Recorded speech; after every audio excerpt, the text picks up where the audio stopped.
ఇస్తూ ఉంటుంది. 15 LHలో ఉంటుంది. మా ఫ్రెండ్ SBIలో మేనేజర్ అనమాట. ఆయనకి సాహిత్యం అంటే, తెలుగు సాహిత్యం అంటే చాలా ఇష్టం. ఆయన్ని అడిగానమాట, ఆయన పంపించారు. రచన సాయి.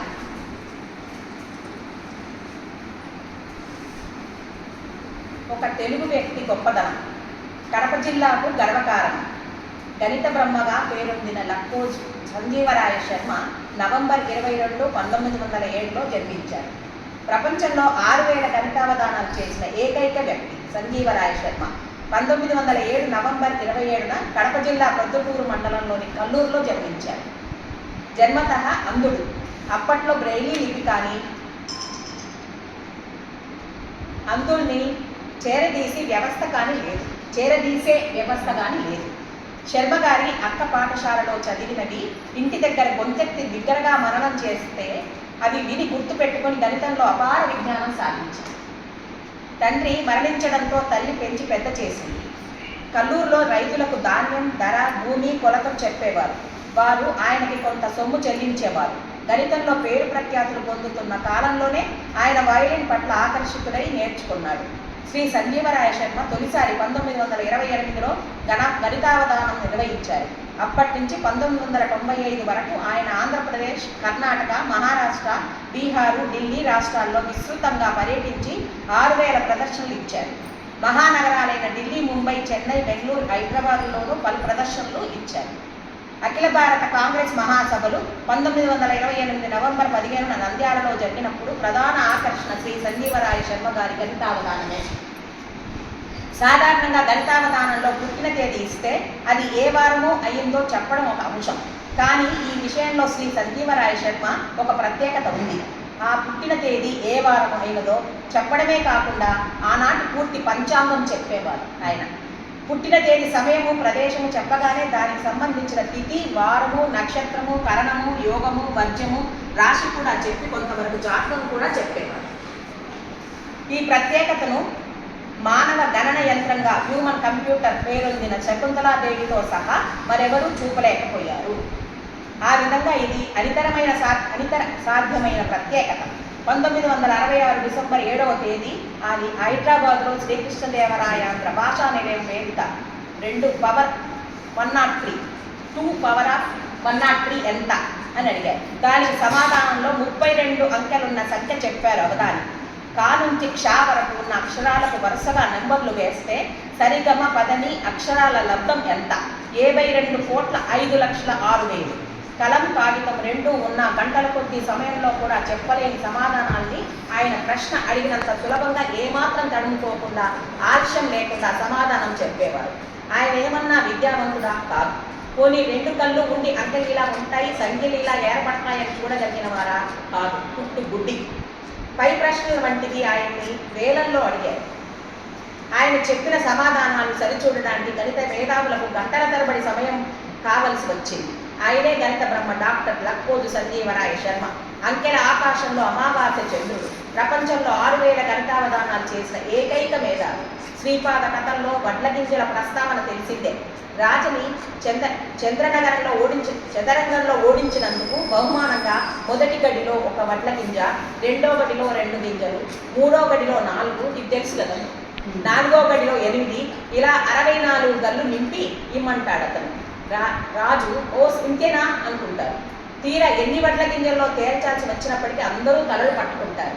దానికి సంజీవరాయ శర్మ చెప్పిన సమాధానం 1,84,44,40,40,40,73,070 కోట్లు 95,51,617 వడ్ల గింజలన్నమాట. ఒక గణపు మీటరు పరిమాణం ఉన్న బస్తాలో దాదాపు 1,50,00,000 వడ్ల గింజలు పడితే అటువంటి బస్తాలు 1,20,00,000 కోట్లు గణపు మీటర్ల బస్తాలు అవసరం. 4 మీటర్ల ఎత్తు, 10 మీటర్ల వెడల్పు గల ఒక గాదిలో ఆ ధాన్యం నింపాలంటే ఆ గాది పొడుగు 300 కోట్ల కిలోమీటర్లు ఉండాలి. ఈ దూరం భూమికి సూర్యుడికి మధ్య ఉన్న దూరానికి 20 ఇంతలు. అంత ధాన్యం ఈ భూమండలంపై ఉండదు. ఇదంతా అబ్బురమనిపించవచ్చు, కానీ సంజీవరాయ శర్మ గణితావధాన వివరణ మహిమ అదంతా. 1, 2, 3 ఎలా ఉంటాయో తెలియకుండానే గణిత బ్రహ్మ అయ్యాడు. సంవత్సరాలు, తిథులు, నెలలు, నక్షత్రాలు, వారాలు పక్షాలు, గంటలు, నిమిషాలు, సెకండ్లు ఏమీ తెలియకుండా అన్నీ తెలుసుకొని గణితంలో అపార విజ్ఞానం సాధించారు. తొలిసారి 1928లో గణితావధానం నిర్వహించిన అప్పటి నుంచి 1995 వరకు ఆయన ఆంధ్రప్రదేశ్, కర్ణాటక, మహారాష్ట్ర, బీహార్, ఢిల్లీ రాష్ట్రాల్లో విస్తృతంగా పర్యటించి 6000 ప్రదర్శనలు ఇచ్చారు. మహానగరాలైన ఢిల్లీ, ముంబై, చెన్నై, బెంగళూరు, హైదరాబాద్లోనూ 10 ప్రదర్శనలు ఇచ్చారు. అప్పట్లో మద్రాస్ గవర్నర్, భారత ప్రధాని జవహర్ లాల్ నెహ్రూ వంటి జాతీయ ప్రముఖులు ఆయన మేధాశక్తికి ఆశ్చర్యచకితులయ్యారు.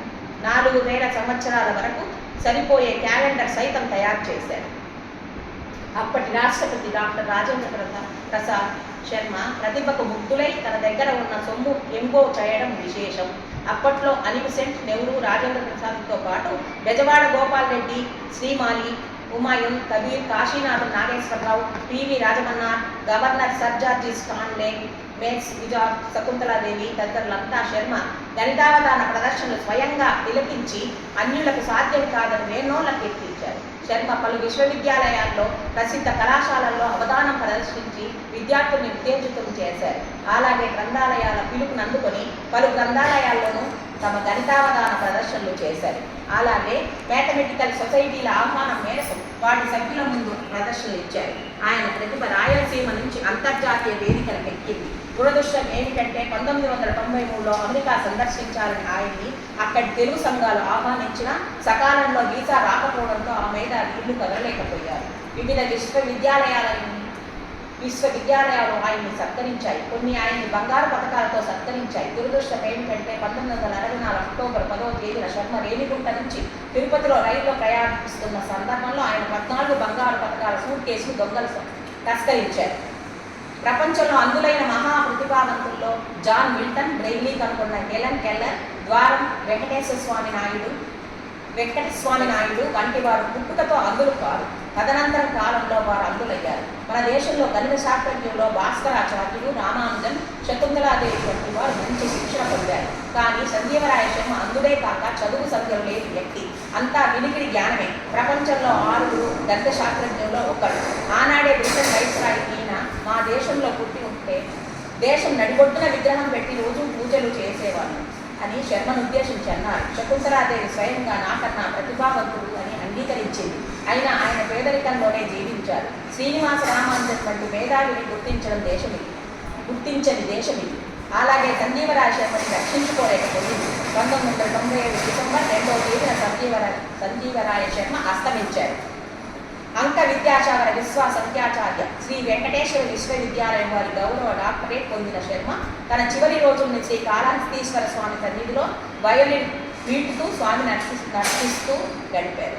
నిజానికి ఈ నోబెల్ బహుమతులు, మెగసెసే అవార్డులు, జ్ఞానపీఠులు ఆయన